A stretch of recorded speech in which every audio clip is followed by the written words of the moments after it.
জিভ পুড়ে গেছে গরম কিছু খেতে গিয়ে? আরাম পেতে করুন এই 5 কাজ।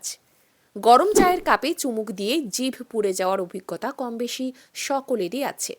অথবা গরম কোনো খাবার বা স্যুপ মুখে দিতেই জিভে ছ্যাঁকা খেলেন, আর সেই জ্বালা বেশ অনেক দিন পর্যন্ত কষ্ট দেয়। জিভের জ্বালা থেকে মুক্তি দেবে ঘরোয়া কিছু উপাদান। আসুন সেগুলো জেনে নিই। বরফ দিয়েই আপনার জিভে পুড়ে যাওয়ার জ্বালা থেকে মিলবে রেহাই। একটি বরফের কুচি জিভে বেশ কিছুক্ষণ ঘষে নিন, এতে ফোসকা পড়ার ভয়ও থাকে না।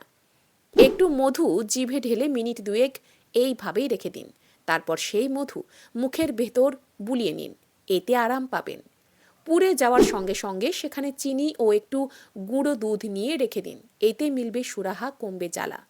পুড়ে যাওয়া অংশে একটু দই নিয়ে রাখুন কয়েক মিনিট, এতে ঠান্ডা হয়ে যাবে, আপনার জিভের পোড়া অংশ কমবে জ্বালা। ঈষদ উষ্ণ গরম জলে নুন দিয়ে কুলকুচি করতে পারেন, এতে মিলবে সুরাহা।